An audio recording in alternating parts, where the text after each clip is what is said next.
இயேசு கிறிஸ்துவின் இனிதான நாமத்தில் இன்றைய ஆவிக்குரிய சிந்தனைக்கு உங்களை அன்புடன் வரவேற்கின்றோம். இப்போதும் ஒரு பாடலுக்கு பின்பு உங்கள் சிந்தையை தெளிவிக்கும் ஆவிக்குரிய செய்தியை கேட்கலாம். அதிசயங்கள் செய்கிறவர் நம் அருகில் இருக்கிறார். அற்புதங்கள் செய்கிறவர் என்றும் நமக்குள் வசிக்கிறார்.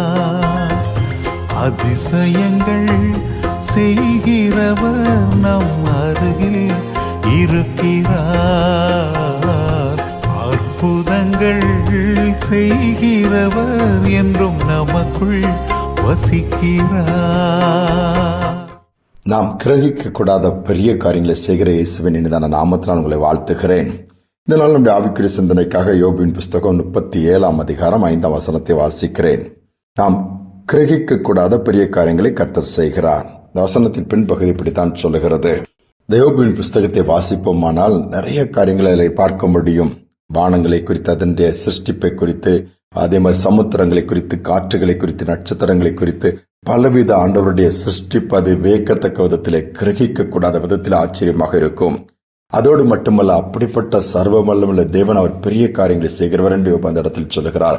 இவ்வளவு பாடுகள், எவ்வளவு போராட்டங்கள், அவ்வளவுதான், இனி அவ்வளவுதான் எல்லாரும் நினைத்திருப்பார்கள். யோபுடைய வாழ்க்கை பார்க்கும் பொழுது முடிந்து விட்டது, எவ்வளவா ஒகோண்டு அல்லது பெரிய லெவல்ல வாழ்ந்த அந்த குடும்பம், ஊர் மக்கள் எல்லாம் யோபுவை பார்த்தால் எழுந்து நின்று மரியாதை கொடுப்பார்கள், கனப்படுத்தின அந்த குடும்பம், எல்லா பக்கங்களிலும் சகல ஆசீர்வாதத்தில் நிறைந்திருந்த யோபுடைய வாழ்க்கை ஒரே நாளில் எல்லாம் சின்ன பின்னமா சிதறி போகிறது.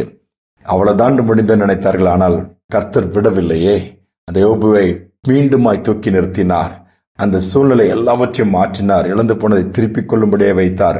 அதோடு மட்டுமல்லாமல் எல்லாவற்றிலும் தேவனுடைய நாமம் மகிமைப்படும்படிய காரியங்களை கர்த்தர் செய்தார். அதான் கிரகிக்க கூடாத, நினைத்து பார்க்க முடியாத அளவு கர்த்தருடைய கிரியைகள் இருக்கும், செயல்கள் இருக்கும், அவர் நமக்கு கொடுக்கிற ஆசீர்வாதங்களும் இருக்கும்.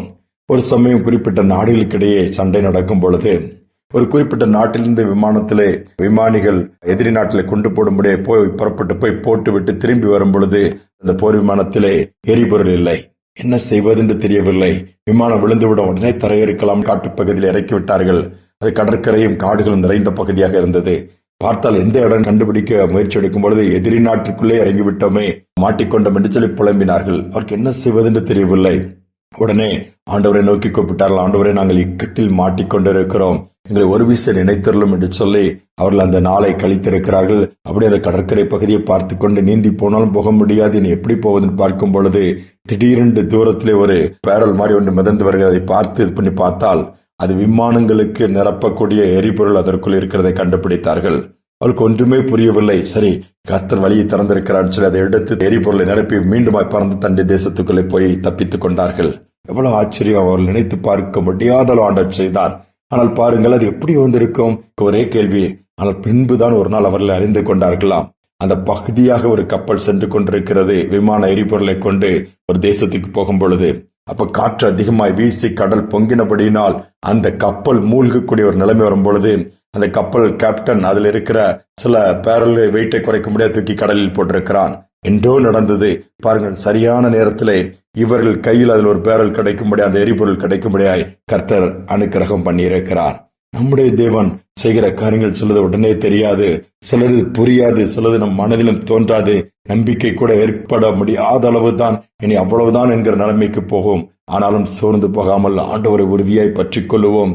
கிரகிக்க கூடாத, அதை நான் நினைத்து பார்க்காத அளவுக்கு பெரிய காரியங்களை கர்த்தர் செய்வார். சோர்ந்து போயிருப்பீர்கள் என்று சொன்னால் ஆண்டவர் மேல் நம்பிக்கை வைங்க.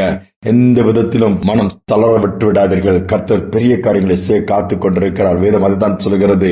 தேசமே பயப்படாதே, மகிழ்ந்து கலிகூறு, கர்த்தர் பெரிய காரியங்களை செய்வார் சொன்ன வார்த்தையின்படி உங்கள் ஒவ்வொருடைய வாழ்க்கையிலும் கர்த்தர் பெரிய காரியங்களை செய்வார். எதிர்பாராத இடத்திலே, எதிர்பாராத விதத்திலே கர்த்தர் செய்கிற காரியங்களை பார்க்க முடியும். ஆனால் ஜெபத்தை மட்டும் விட்டு விடாதீர்கள். அவனுடைய சமூகத்தில் முழுவதுமாய் காரியங்களை கொடுத்து ஜெபியுங்கள். அவர் அற்புதங்களை செய்கிறது உங்கள் கண்கள் காணும். ஜெபிப்பும். அன்பின் தகப்பனே, கிரகிக்க கூடாத பெரிய காரியங்களை செய்கிற தேவனாய் இருப்பதற்காய் ஸ்தோத்திரம். இந்த நாளிலும் கூட நம்பிக்கை இழந்து போய் சோர்ந்து போய் பலவீனத்தோடு கூட என்ன செய்வது இக்கட்டிலே நாங்கள் மாட்டிக்கொண்டிருக்கிறோம், விடுதலை இல்லாமல் தவிக்கிறோம், சுற்றிலும் சத்துருக்கள் சூழ்ந்திருக்கிறார்கள், எங்கு திரும்பினாலும் எதிர்ப்புகள், எங்கு திரும்பினாலும் பாடுகள், எங்கு திரும்பினாலும் நிந்தனைகள் என்று சொல்லி சோர்ந்து உடைந்து போன பிள்ளைகள் இருப்பார்கள். அவருடைய உள்ளங்களை மீண்டுமாய் தேற்றுவீராக, காயங்களை ஆற்றுவீராக, கண்ணீரை துடைப்பீராக, தூக்கி நிறுத்தி தைரியப்படுத்தி ஏற்ற நேரத்திலே வேண்டிய உதவிகளை செய்யும்படியாய் வானத்தின் பலகணிகளை திறப்பீராக, ஒத்தாசை அனுப்புவீராக. இந்த நாளில ஒவ்வொரு பிள்ளையுடைய வாழ்க்கையிலும் அவர்கள் எதிர்பார்த்ததை காட்டிலும் ஒருவேளை அவ்வளவுதான் என்று சொல்லி சோர்ந்து போனாலும் இல்லை, இன்னும் இருக்கிறது, நீங்கள் போக வேண்டிய தூரம் வெகு தூரம் என்று சொல்லி தட்டி கொடுத்து தைரியப்படுத்தி அற்புதத்தை செய்ய ஜெபிக்கிறேன். துதிக்க நம்மை ஏற்றுக்கொள்ளும் இயேசுவின் நாமத்தில் வேண்டிக் கொள்கிற நல்ல பிதாவே, ஆமேன் ஆமேன். ஏற்ற நேரத்திலே கர்த்தர் மகத்தான காரியங்களை செய்து நம்மை நடத்துவார். ஏனென்றால் நம்முடைய தேவன் கிரகிக்க கூடாத பெரிய காரியங்களை செய்கிற தேவன். சிந்தனையோடு இந்த நாளை தொடருவோம். மீண்டுமாய் நாளை தினம் சந்திப்போம்.